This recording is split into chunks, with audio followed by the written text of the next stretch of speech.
Bienvenue sur Hurrats, l'émission féministe hebdomadaire de M24. Le féminisme, je le rappelle, veut simplement dire davantage de droits et d'égalité avec les hommes, davantage d'émancipation et de liberté, mais aussi davantage de responsabilité. En bref, une femme doit être considérée comme un individu à part entière. Ce soir, nous allons parler droit, droit constitutionnel, droit public, droit des femmes bien sûr. Je reçois à ces sujets une grande dame avec un CV long et exceptionnel. Elle est constitutionnaliste, vice-présidente de l'Académie internationale de droit constitutionnel, membre de l'Association internationale de droit. Elle est également membre fondateur de l'Association marocaine de droit constitutionnel ainsi que de l'Association marocaine de sciences politiques. Membre aussi de la Commission de Venise, du Comité consultatif des droits de l'homme, du Comité de rédaction de la Revue française de droit constitutionnel, périodique auquel elle a contribué à travers des articles portant sur le Conseil constitutionnel ou les groupes parlementaires.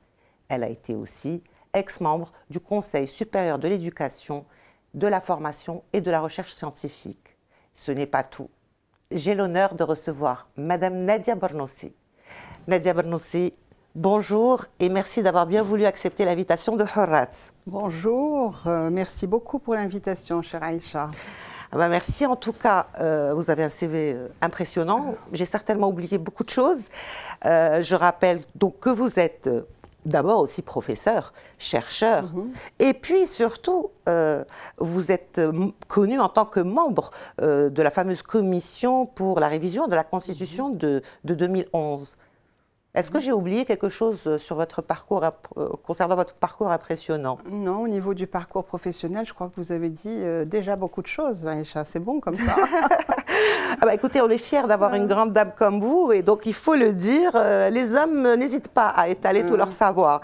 Alors vous êtes aussi bien connu et reconnu sur le plan national, mais aussi international. Vous avez obtenu de nombreuses décorations ici et ailleurs. Alors pourquoi avoir fait le choix du droit dans votre parcours ? Alors, plusieurs raisons ont été à la base, à l'origine de ce choix. D'abord, j'ai fait du droit parce que j'ai voulu suivre un petit peu le chemin de mon père, qui était juriste financier. Et nous étions tous les deux dans cette famille où presque tout le monde était adepte des sciences dures. Nous étions dans les sciences humaines et sociales. Donc ça, c'était la première raison, la première complicité avec mon père. Et nous enseignions dans la même école.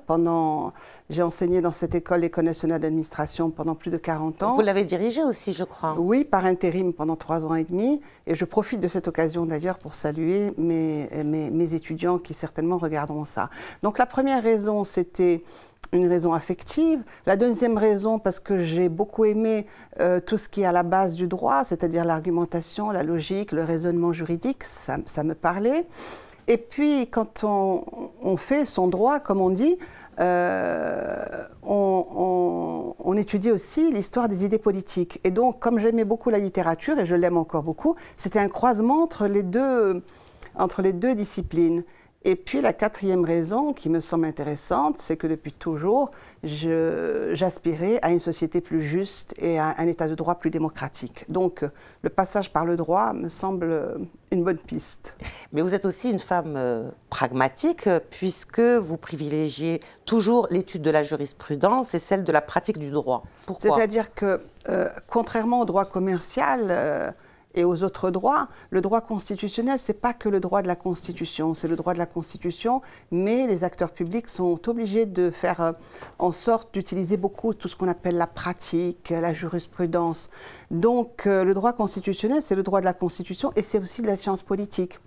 La jurisprudence est importante en tant que source du droit. Et dans nos sociétés, ou même dans les autres sociétés occidentales, c'est très important de savoir que des fois, la jurisprudence, elle précède le droit. Par exemple, j'ai comme ça en tête 1954 aux États-Unis avec l'arrêt Brown, c'était la fin de la ségrégation dans le domaine scolaire. Après, il y a eu une législation sur ça. Donc parfois, la jurisprudence, elle devance la législation. Mais parfois, la jurisprudence, elle peut être aussi rétrograde. Alors, j'ai 2 petits exemples, si vous permettez, Aïcha. Oui, bien sûr.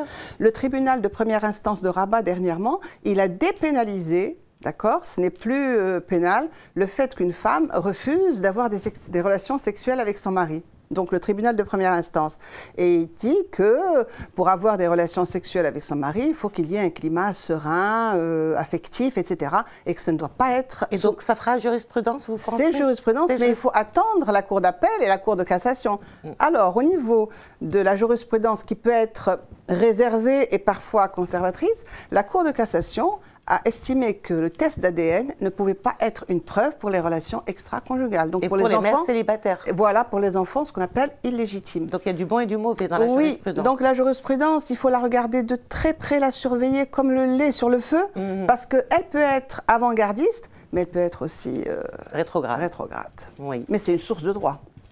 Absolument. Voilà. Alors, en tant que membre de la commission consultative pour la révision de la Constitution de mars 2011, comment avez-vous vécu cette expérience, le fait d'avoir été choisi? Quelles ont été les règles et les conditions pour l'accouchement de cette Constitution?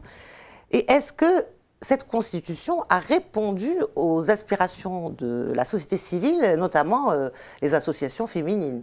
Alors, à titre privé, en tant que constitutionnaliste, avoir été membre de cette Constitution est absolument jubilatoire, parce que vous faites pour une fois du terrain, au lieu d'enseigner aux étudiants ce que c'est que la répartition des pouvoirs, les pouvoirs du roi et les droits fondamentaux, vous êtes en train d'élaborer quelque chose. Dans l'action. Dans l'action. Mais je tiens tout de suite à dire que nous n'étions pas une assemblée constituante, donc nous avions une légitimité de technocrates, nous étions des experts qui avions comme mandat de réfléchir à une ingénierie constitutionnelle qui, in fine, allait être bien sûr adoptée par le chef de l'État et par le référendum. Et ce qui était important, c'est que je pense que c'était important d'avoir assisté, d'avoir été membre de cette commission, parce que c'était un moment fondateur et pratiquement un moment historique. Parce que c'est la première fois qu'il y a eu une démarche participative, inclusive. La commission a reçu presque 200 mémorandums. La commission a écouté beaucoup d'éléments de la société civile. Donc il y a eu ce que Habermas appelle cette vertu délibérative et cet agir communicationnel qui fait que cette constitution, elle a été finalement le produit d'un ensemble de désirata et de forces politiques et sociales qui ont été écoutées. Alors, est-ce que les femmes... Pour les femmes, alors justement... Est-ce que les femmes... On a écouté bien sûr les femmes de différents bords politiques. Est-ce que les femmes et les droits des femmes se sont retrouvés dans cette Constitution? Je peux dire sans conteste que oui. Il n'y a pas moins de 14 dispositions dans la Constitution qui sont en faveur des droits des femmes. Je citerai les plus emblématiques, le principe de non-discrimination en raison du sexe, le principe d'égalité dans tous les domaines, la parité, le fait de demander aux législateurs de prendre des mesures de discrimination positive en matière électorale, l'encouragement des femmes au niveau régional, la représentation proportionnelle des femmes au niveau du Conseil supérieur du pouvoir judiciaire. Même la Constitution, c'est la première fois qu'elle ne s'adresse pas aux citoyens, mais c'est la première fois qu'il y a un langage genderisé. Elle s'adresse à la fois aux citoyennes et aux citoyens. Et donc, je pense que c'est une Constitution. Maintenant, il y a la Constitution et l'application qui est autre chose. Et justement. Mais la Constitution, elle a tracé des pistes très intéressantes au niveau de la protection des droits des femmes et la parité, et l'article 19. Voilà, je veux rebondir sur ce fameux article 19 qui est posé là, qui consacre l'égalité, la parité entre les hommes et les femmes. Mais pourtant, ce n'est pas appliqué, on le sait très bien. Et puis surtout, il y a cette fameuse APALD qui était donc censée être constituée pour justement gérer et faire en sorte que cette parité soit appliquée. Alors, écoutez, dans cet article 19, il y a 3 éléments qui me semblent très importants. Il y a d'abord le premier alinéa qui fixe l'égalité homme-femme dans tous les domaines. Alors, on pourra dauber sur le fait qu'il faut que ce soit conformément aux constantes de la nation, etc. Ça sera le rôle du juge, de voir quelles sont les constantes de la nation qui sont écrites dans l'article 1er. Et dans ces constantes de la nation, on parle d'islam modéré et tolérant. Donc, il y a ce premier alinéa qui consacre l'égalité homme-femme dans tous les domaines. Le deuxième alinéa qui dit que l'État œuvre à la réalisation de la parité. Et là, il y a tout un débat entre les constitutionnalistes, le mot « œuvre », qui veut dire que est-ce que ce deuxième alinéa de l'article 19, est-ce que c'est un alinéa normatif ou objectif? C'est-à-dire, est-ce que c'est un objectif, cette parité, ou bien est-ce que c'est maintenant et d'abord comme le collectif qui a eu, au lieu pour avoir une pétition le quorum exigé de 5000 et ça a été multiplié par 4 ou 5 tellement le collectif Demain Maintenant a eu du succès. Donc on peut l'interpréter dans les deux sens. Est-ce que c'est un objectif? Parce que quand on regarde aujourd'hui, et c'est un petit peu une question à part, mais je veux dire, les objectifs, quand on pense qu'aujourd'hui on souhaite que 30% de femmes puissent être actives, on est quand même un peu loin de cette parité. Écoutez, la Constitution, elle fixe un objectif qui est la parité. Et dans l'article 30, elle demande aux législateurs de prendre des mesures pour aller dans le sens de l'égalité. Aïcha, si on regarde au niveau du Parlement, on est loin de la parité. Ben, c'est grâce à la liste régionale que nous avons 96 femmes. Les quotas, donc. Ce qui fait que s'il n'y avait pas eu cette mesure volontariste, cette discrimination positive, nous aurions eu aujourd'hui 6 femmes, contrairement au Parlement précédent où il y avait eu 21 femmes élues sur les listes locales. Donc on est dans une situation de régression. Ce que je veux dire par là, et le message que je veux passer, c'est qu'aujourd'hui, si ce n'est pas une mesure volontariste et une mesure de discrimination positive, nous n'obtiendrons pour l'instant rien. Alors les raisons, vous allez me dire pourquoi. Les raisons, elles sont plurielles. Il y a les facteurs sociaux, il y a les partis politiques qui ne jouent pas complètement le jeu, il y a peut-être les femmes qui s'autocensurent elles-mêmes, qui ne sont pas encouragées, etc. Mais la conclusion est là, c'est que nous avons sur 395 hommes dans la Chambre, députés dans la Chambre des représentants, nous avons 96 femmes et 90 sur les listes régionales. Ça veut dire que la discrimination positive a encore de beaux jours devant elle au Maroc. Et c'est pas très glorieux, hein, tout ça. Voilà. Alors, je reviens maintenant au Code de la famille. Donc, puisque la Constitution a été faite en 2011, beaucoup de militantes, beaucoup d'associations féminines plaident pour la révision du Code de la famille qui, aujourd'hui, se trouve un petit peu en désaccord avec ce principe de l'égalité qui est inscrit aujourd'hui dans la Constitution. Quel est votre avis à vous? Qu'est-ce qui est en contradiction et qu'est-ce qui devrait changer? Alors, d'abord, en tant que constitutionnel, je voudrais préciser 2 choses. C'est la première fois qu'on parle de la suprématie de la Constitution. Donc la Constitution est la norme suprême, à laquelle doivent se conformer toutes les législations infraconstitutionnelles, c'est-à-dire les lois organiques, les lois ordinaires et les règlements. Donc tout est à refaire. Voilà, ça. Ou presque. Et deuxièmement, c'est la première fois que le Constituant dit qu'il y a supériorité des conventions internationales par rapport à la législation interne, et ce qui implique une harmonisation de la législation interne. Si on ajoute ces 2 éléments, ce qui doit être démontré, c'est que toutes les législations qui ont été faites avant la Constitution et qui portent des dispositions en elles-mêmes discriminantes doivent être changées. Surtout que la Constitution, dans son préambule, elle parle du principe de non-discrimination et ce principe, lui, n'a subi aucune altération au niveau des derniers changements pré-référendaires, etc. Donc le principe de non-discrimination est resté, j'allais dire, pur, tel quel. Eh bien, le Code de la famille et le Code pénal, qui sont basés surtout le Code pénal, sur des législations encore coloniales. Tout à fait.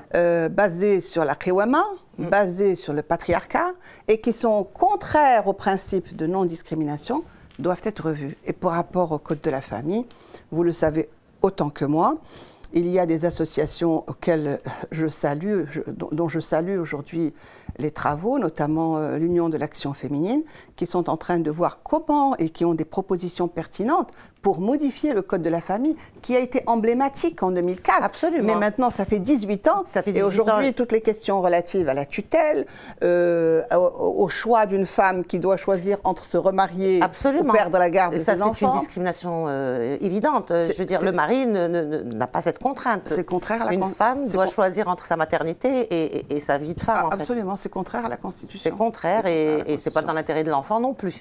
Le mariage d'une femme avec un étranger, c'est aussi... Parce qu'un étranger qui se marie avec un Marocain, pardon, qui se marie avec une étrangère n'est pas obligé de changer de religion. Absolument. Et le contraire existe. Donc là, il y a des discriminations. Absolument. L'État... Donc, Code de la famille Et puis le code et puis l'article 490 du code pénal sont aussi des articles.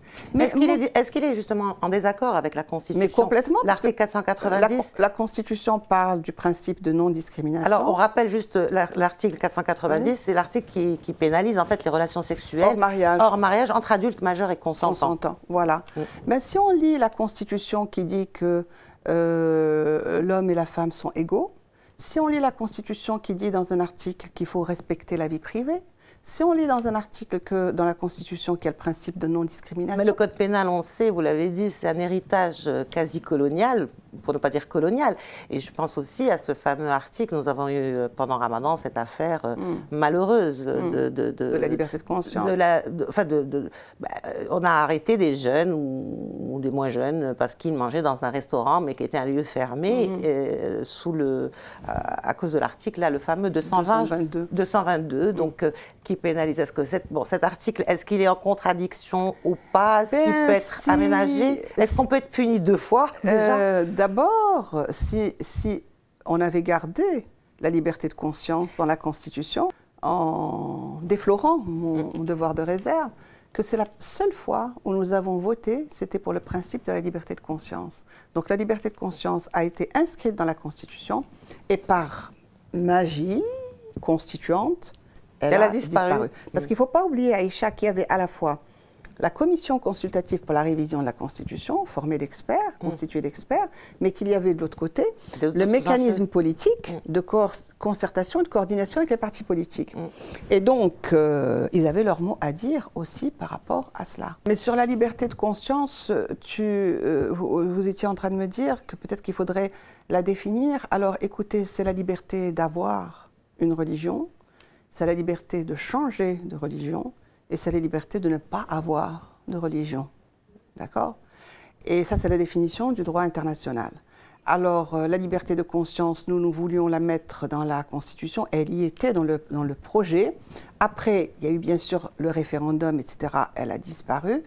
Si la liberté de conscience était restée dans le corpus constitutionnel, elle aurait eu un impact très intéressant sur l'article 490, sur l'article 222, etc., etc. La liberté de conscience dans la Constitution, il y a 2 jokers qui peuvent être équivalents. Alors, je vous écoute attentivement. Et qui peuvent être entre les mains d'un juge progressiste très intéressant. C'est la liberté de penser. Qui elle, figure. Et le principe de non-discrimination en raison de sa croyance. Donc voilà, nous avons 2 jokers.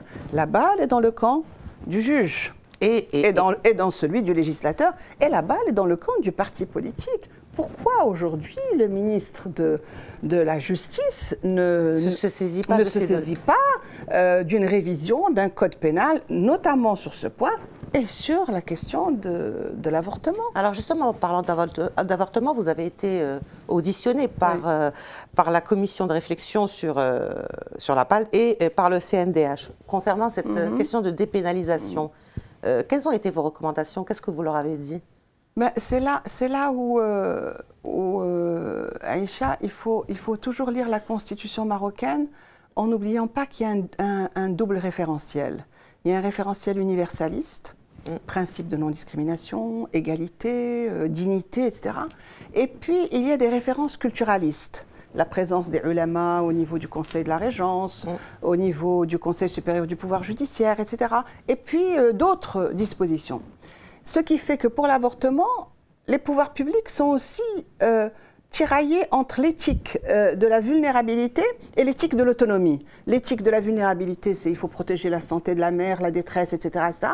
Et l'éthique de l'autonomie, c'est le droit de disposer de son corps. Or, maintenant, avec l'arbitrage royal, nous ne sommes pas encore arrivés au droit de disposer de son corps. C'est-à-dire qu'on est dans la situation où il peut y avoir dépénalisation de l'avortement dans certains cas critiques. Comme santé de la mère? Santé de la mère, inceste, viol. Mais santé mentale aussi? Mais justement, l'arbitrage a été intéressant, mais jusqu'à présent, le projet de loi n'existe pas.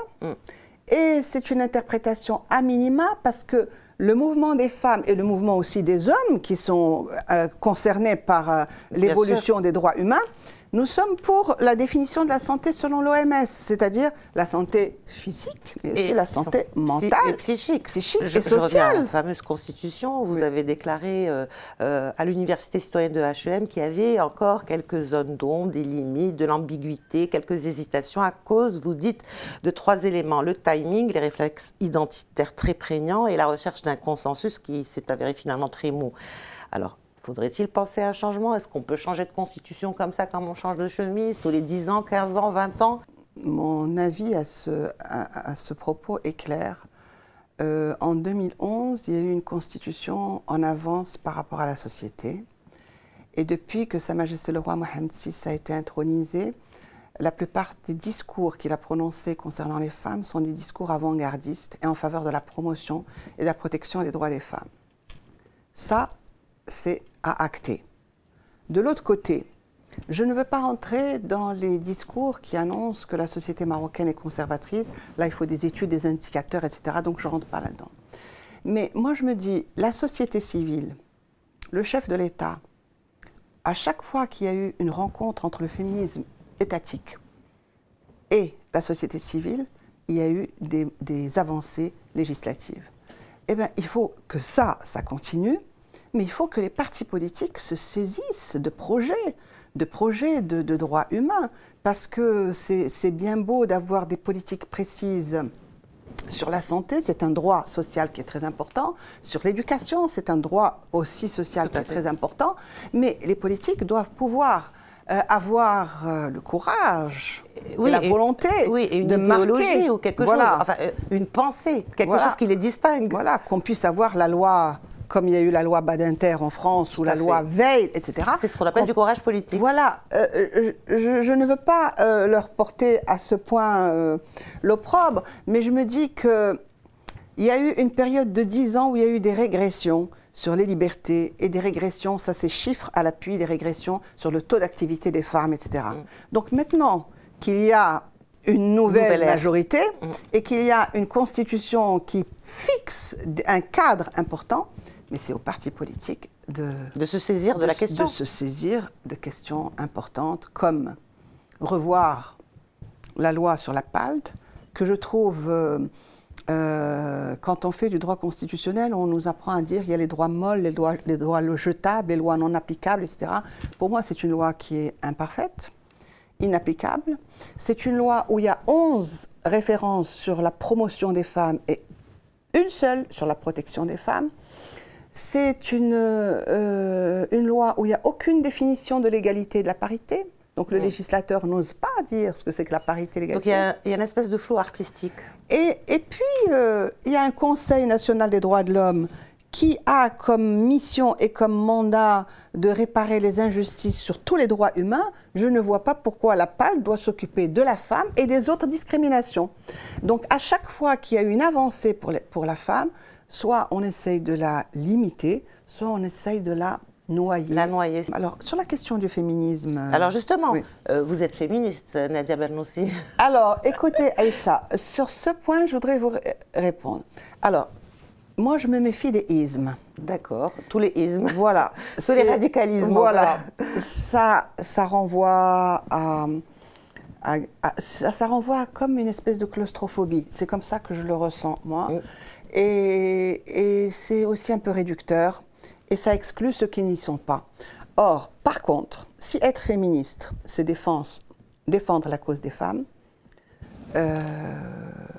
l'égalité. Défendre l'égalité, la liberté, la parité, se révolter contre toutes les discriminations qui sont faites à l'encontre des femmes, et si c'est rêver d'une gouvernance partagée avec les hommes, parce que moi je pense qu'une société paritaire, gendérisée, démocratique ne peut pas se faire contre les hommes, mais avec les hommes. Tout à fait. Donc si c'est ça, alors je vous concède le qualificatif. En tout cas, Nadia Bernoussi, cette émission s'appelle Horat. Oui. Et je pose la même question à tous mes invités. Qu'est-ce que la liberté pour vous? Et est-ce que vous vous considérez comme une femme libre? Écoutez, la liberté, c'est un processus, un process et une quête.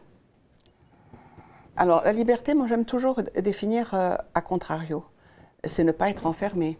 c'est ne pas être dépendant, c'est ne pas être sous l'emprise. Mais c'est aussi ne pas être enfermé physiquement, mais psychologiquement aussi. Être libre, c'est construire sa confiance et c'est aussi ne pas se déterminer par le regard de l'autre. Aïcha, si vous voulez une liberté, il faudrait penser à des normes juridiques pour fixer les libertés. Il faudrait aussi penser à une éducation qui commence dès le préscolaire, où vous apprenez à quelqu'un à respecter l'autre, à partager, à construire ce qu'on appelle le respect, la tolérance, la diversité. Moi, je ne peux pas imaginer qu'il y ait un État de droit avec un régime pluraliste et une société monolithique et dogmatique. Ça va ensemble. Oui. Et une femme, je voudrais insister sur ça, liberté, égalité, Aïcha sont très liées. Tout à fait. À quoi ça sert d'être libre si on n'est pas complètement égal? C'est carrément comme la liberté de l'agneau dans la bergerie. D'accord? Oui. Donc, Enfermé, les femmes, pour pouvoir être libres, il faut qu'elles soient délestées de toute discrimination. Éduquées, indépendantes financièrement. Oui. Pouvoir... Autonome. Autonome, bien sûr, l'indépendance financière. Oui. Ayant des droits qui les protègent. Oui.